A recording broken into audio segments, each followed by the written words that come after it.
Okay, so before I go to sleep, let's go ahead and open up the Mcfarlane Superpowers Batman with Batwing and Whirlybat.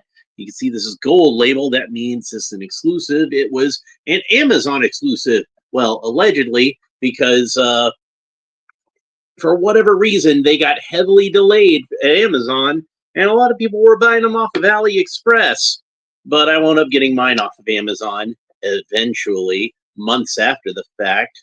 Let's go ahead and have a look at the packaging. So this is more of that McFarlane type of packaging artwork where we take photographs of the toys and just kind of Photoshop them, run them through a filter or something, and make them look like drawings. Here's some photos on the back. It says Batman air combat vehicle and aerial pursuit copter, capture claw, seats one figure, folding wings, press to spin rotor blades, seats one figure. So that's all the features of both of these vehicles. Got some instructions on the bottom part for the Whirlybat, which we put together before. That's what the top part looks like. Let's go ahead and open it up. Sorry, cut the tape on the side. And have a look at what we got in here. All right. So, first of all, we have the Whirlybat, which has got Batman in the same bag. So let's go ahead and put that together. We'll do that first, since that's going to be my least favorite part of this package.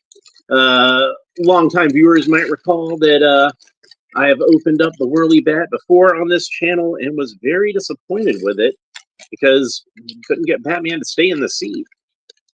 So I'm just going to have to figure out some way to get the figure to stay in the seat. Attach like some elastic for a seat belt, or put some kind of clamp in there or something. I haven't decided what yet. There's all this stuff in a bag here. It's going to be really tricky for me to get this out without, got caught in that hole somehow, without pulling everything out all at once, which I really don't want to do. But here we got the landing skids and the tail rotor. So let's go ahead and put those on, if I can remember how to do that. I think they slide on from the back, if I remember correctly. Come on, you. Just got to get lined up right, I guess.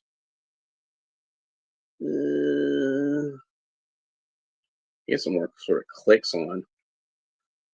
It has been a while since I put that other one together. Dang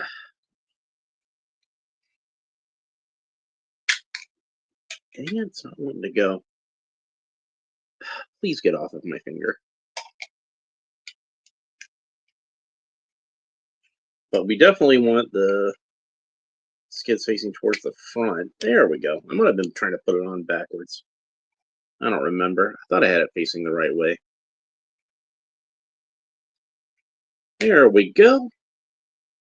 So we got the landing skid snapped on. Gonna get it snapped on all the way. There we go. So there's that, and then we've got the tail rotor. It snaps in there, like so. And this is pretty much identical to the Batcopter we already put together. This guy never stops talking at stupid o'clock in the morning.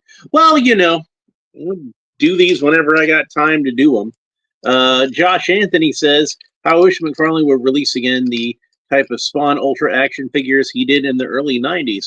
Well, you never know. He does, we're doing retro figures right now. He might do some retro Spawn figures. It would make sense, wouldn't it? And good evening to Zazzle's Clubhouse. Of course, it's like really early in the morning for me, but I'm on like the opposite hemisphere, aren't I? So yeah, we press the button, spins the rotor around. Go ahead and put all these rotors on here.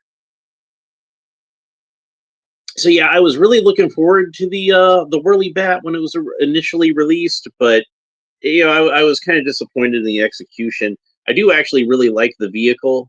Like, it's a classic Silver and Bronze Age type Batman vehicle. I was kind of amused that it was actually used in the Death in the Family story, The Death of Robin. Batman arrives on the scene of the warehouse that the Joker blew up with Jason Todd inside of it in the Whirlybat, which is probably the silliest Batman vehicle there is. Not that I don't love the Whirlybat, but it's just a little teeny tiny helicopter. This time zone fits me just fine. Well, I'm glad it works for you. Mine works for me. I'm sure if I went over to Australia, I'd get used to it. Like, I have a hard time sleeping anyway, so it's, I'm kind of a night owl. I wonder if I would adjust to being up all night and sleeping all day over there, or if I'd just be on like a normal schedule. And there's the Retro Tinker. Good evening, Retro Tinker. Welcome to the show. So here we have our new all-black Batman, but unlike the previous one that I've already opened, you can see that he has indeed a true yellow utility belt and bat emblem, unlike the previous one that had a gold emblem and utility belt. Couldn't live in Australia. Christmas in the summer? Madness. I could use some summer right now. We just had a really bad ice storm over here. I can try to fold the cape so it fits underneath the collar the way it's supposed to. And yeah, it looks just like the old Toy Biz advertisements. Yellow is where it's at. Well, you know, I like both. I like both. I think that the yellow technically is more accurate to how it looked on the 1989 movie, if that's something you care about. So you could say that the previous one was McFarlane's homage to the 1990 kind of Dark Knight collection, and this one is the homage to the Toy Biz version. Or the South American, they actually did a black Superpowers Batman in South America that is a rather cherished collector's item now, if you can get your hands on one. But this one was a little bit easier to come by, and it pretty much scratches the same itch for me. So let's go ahead and put Batman into the Whirlybat and just see what he looks like in there. And honestly, like, you know, if they should just put some foot pegs on here or a belt to clamp him in or whatever. But like I said, Batman doesn't really stay in the Whirlybat very well unless you actually hold him physically into the Whirlybat. And that's disappointing. Yeah, exactly. The gold was a throwback to the Kenner. And this one with the more just regular flat yellow is a lot more like the Toy Biz version, especially like the version in the advertisements that Toy Biz ran, where they just repainted a Superpowers Batman in the first place. The propeller mechanism is neat. I like the propeller mechanism. I just don't like that you can't really play with this thing too well, because he's gonna see how he just rattles around in there. He really need like they really needed to put like either like a clip for his waist or some foot pegs or something that could have held this figure in here a little bit better. So even though I love the Whirlybat as a vehicle, and very much it could give me a haircut, couldn't it? Give me a shorter haircut than anybody needs. But yeah, as much as I love this vehicle and its place in the history of Batman comic books, I kind of feel like McFarlane just did not execute this as well as they possibly could. So that's pretty much it for the Whirlybat. We'll go ahead and set that aside. And let's talk a little bit more about the Batman action figure before we move on to the Batwing. So I'm going to take off his cape, and like with the the other repaints of Detective Batman that we've seen, he's a better cape clip than what Superman has. So let's have a look at the articulation. So Batman's head rotates all the way around. Of course, rotates all the way around the shoulder with the arms. No, don't get ahead of yourself, Batman. We're going to get to the legs. The cape looks better than it's definitely a better cape than Superman. Well, like I said, the black and gray Batman had a better cape than Superman. This is pretty much comparable to it's pretty much the same cape that's already on the black and gray Batman, which is more accurate in terms of cut to the superpowers, the Kenner superpowers capes and the 1990s Batman capes, you know, Dark Knight Collection, Batman Returns, Batman the Animated Series is much more similar to those type of capes and those cape patterns. It's not exactly the same fabric. The Kenner fabric is less stretchy. This is a little more spandex, but it's comparable enough. If they'd have actually tucked in the cape underneath the collar, like the way the Kenner capes are usually sewn, it would be a lot closer. Still not exact, but a lot closer. Batman can kick up about that far, kick back about that far, and then he's got a single joint of articulation at each knee, and that's about the range of motion we get at the knee. This is pretty standard 1980s style articulation. It's very simple, like a Star Wars figure. Most Star Wars figures had 5 points of articulation, and superpowers added 2 more points of articulation at each knee. So a little bit, a cut above your standard 1980s action figure. Still not as good as G.I. Joe, but, you know, better than most, I will say that. So let's put the cape back on him, and he does look really cool with the cape. This Batman mold looks fantastic in black. It looks fantastic in black and gray. It looks fantastic in blue and gray. It looks great in gold. It's just a really good Batman mold. It's from the neck down, it's almost identical to the original Superpowers figure. It's just the head isn't quite right.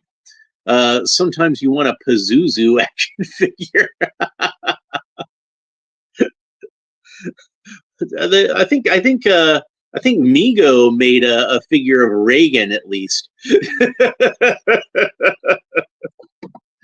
All right, let's see.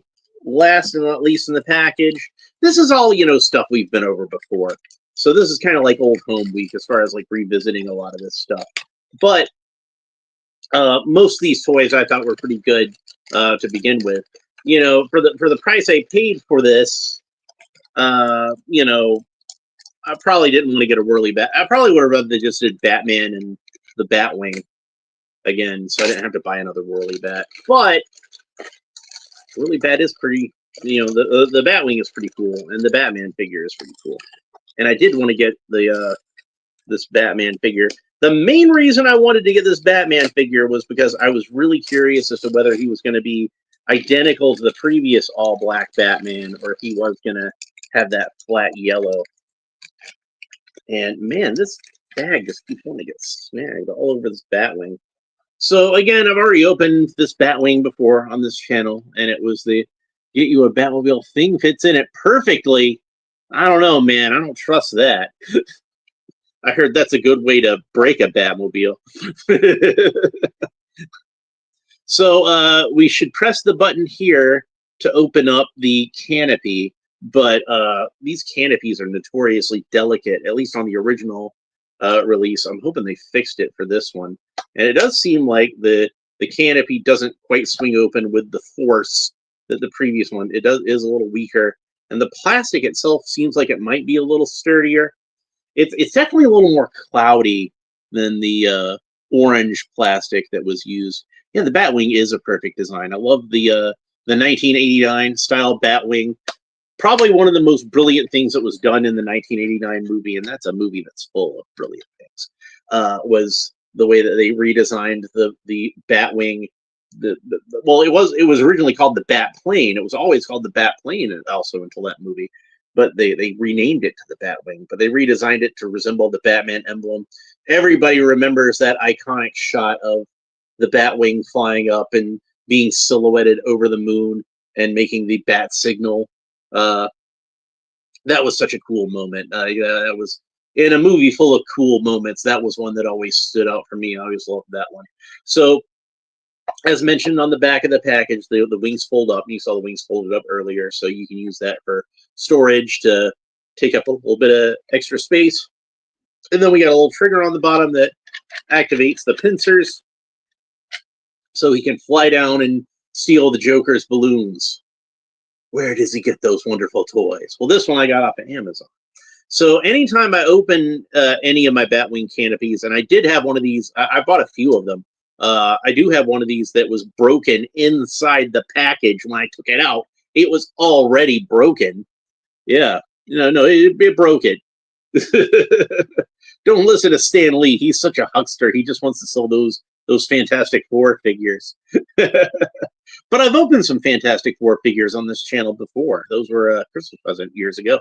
But yeah, anytime I open this up, I always kind of rest my fingers on it and let it open more slowly.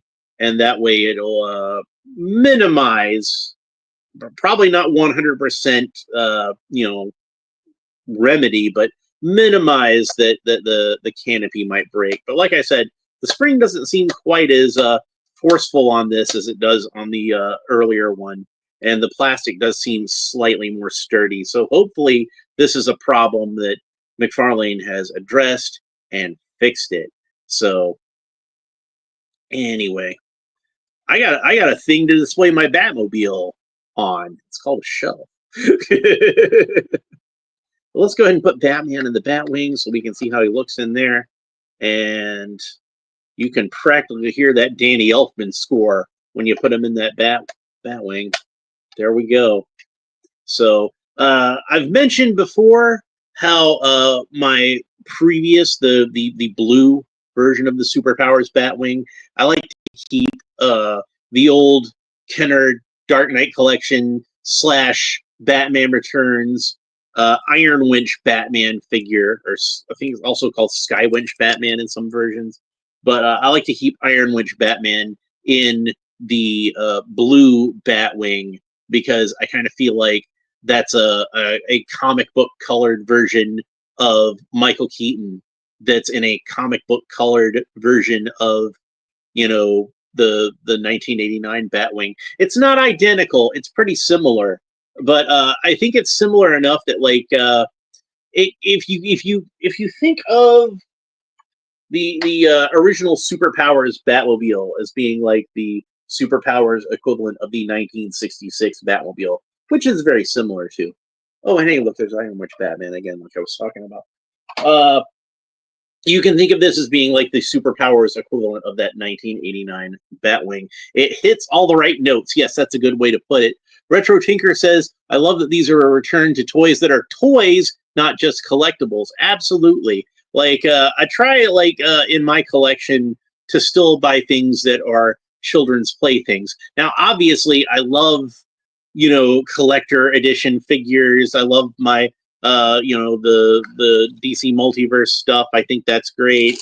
I love the NECA stuff, especially the Flash Gordon and all that kind of stuff. I love my G.I. Joe Classified. I love a lot of that stuff, but there's just something about those old simple toys, and like the Superpowers figures really take me back as far as that goes. And I love my all my 90s Batman figures, like from the animated series and the movies, and Legends of Batman with all the crazy like Pirate Batman and Viking Batman and all that kind of stuff. Alan, you should come hang out at Joe Fest. I would love to come to Joe Fest. I might try to come this year. Like the problem is it always sneaks up on me. It's I always see, oh, Joe Fest is this weekend and I forgot to request off work again. So I'll try to remember to do that one of these years. It's usually in August, right? August, that's usually when that's at. If DC didn't quite oversaturate the license with Spin Masters, then kids would have loved these. That's possible. They do seem to sell pretty well at Walmart. You occasionally have one that's like a straggler that just hangs around on the shelf forever. Like they couldn't get rid of, Nightwing and John Stewart Green Lantern for like the longest time. June, okay. Let's see, like I said, that's why it keeps sneaking up on me. I keep thinking it's in August. But yeah, I'll try to do that sometime. I would like to go because I love my GI Joes. So, but yeah, one of these days I'll try to go. Lone Dragon says I don't want to go to cons, but I don't. I want to go to cons, but I don't have a ride or money just to go toward more plastic. Yeah, that's my problem too. Is like I work so much, and then I'll forget to request off for stuff. So. Like I missed my sister's wedding because I forgot to request off for it.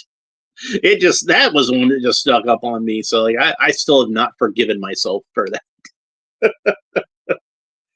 But anyway, this was a nice set. I think it was worth the wait. Obviously, the weakest link in there is the Whirlybat, which, like I said, is not that great of a vehicle. But I always loved this Batwing, and I think it looks really cool in all black like this. It really does make me think of a lot of those 1989 style Batman toys. And, Lone Dragon. Lone Dragon, they have heaps of Thing figures, says Zazzle.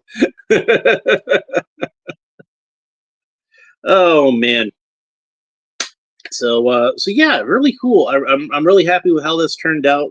It looks even better in black than I thought it would. It looks good in the blue with the orange canopy, and it really fits in with the vintage style Superpowers toys. It looks great. The blue one looks great next to the old the 80s Superpowers Batmobile. It looks fantastic next to that. The Mcfarlane Superpowers Batmobile, it looks pretty good next to that too, obviously, because they made that one too. But it's cool to have them in black. I'm gonna think of it. I've got two of these. Vintage Superpowers Batmobiles. I might paint more of those black. Mcfarlane should probably consider painting their Batmobile black, since they already did the Batwing and the Whirlybat in black. I think that that would be a good addition to that particular fleet. Anyone want to buy a sealed Siege Skywarp? I don't buy so many Transformers like I used to. I think they just got too expensive. And for a while there, I was just buying any new Optimus Prime that I liked. So I like Optimus Prime an awful lot, so I buy a lot of those. Any figure of him that I think is interesting. But yeah, definitely, I would say a recommend on this set if you're not all Batmaned out yet. If you don't mind repaints, this is a good repaint. I just get the Joe X Transformers. Yeah, those I really like. I still need to get the Triple T tank for those, because that one looks really cool. So if they keep making those, I might wind up being able to rebuild like my old O-ring collection in a decent way. So that's pretty cool. So that's something I might want to look into one of these days, is just rebuilding my O-ring figures, since well, that's a tale for another time. But that's pretty much it for this episode. I hope you enjoyed it. Retro Tinker says he mainly sticks to G1 and G.I. Joe crossovers. So yeah, I think the one G1 Transformer I have is Optimus Prime. I still have an original Optimus Prime. But the weird thing about that was I bought that one off of eBay, and they didn't really know what they had. But there was something kind of funny about that Optimus Prime, is that his whole midsection was white instead of red. And I figured what happened was probably at some point somebody had a broken Optimus Prime and replaced the midsection with Ultra Magnus, a midsection from an Ultra Magnus figure. So that's why, you still had the chromed abs and bumper and everything, like the grill and everything. That was still chromed, but everything else was white. And, when you transform into a robot, you barely see any white. It's just like a little bit around the grill. You don't even really notice it. And it doesn't look bad on the figure. So, yeah, so my original Optimus Prime is actually technically part Ultra Magnus. He's only like a 90% Optimus Prime, actually. But he still looks cool, so I don't care. I just need a rifle for him. So, anyway, that's it for this episode. Hope you enjoyed it. If you did, make sure you like, subscribe, all the fun YouTube stuff down below. Leave a comment. Let me know what you think about each of these vehicles. And, of course, Batman himself, my favorite character. I'm always happy to talk about Batman. That's it for this episode. I will be back next time with some DC Multiverse, because I got a ton of DC Multiverse figures to open. I just got 3 of them this week. So we'll go ahead and have a look at those real quick as like a sneak preview of some things to come. So got Wildcat, Target exclusive. Very excited about that. I love Wildcat. And I finally got the Speed Force version of the Flash So I finally have a comic book version of Barry Allen for my collection. And last but not least, oh, I got Evil Superman from Superman 3. Now, I'm not going to open him up until I have the regular Superman to open up alongside him. But when I saw him at Walmart, I knew I had to pick him up because I wasn't sure, since he's like supposed to be a chase figure, he's a platinum edition. I wasn't sure if I'd run across him again. So I definitely wanted to make sure I got Evil Superman. So that's it for this episode. Hope you enjoyed it. We will talk to you next time. Bye.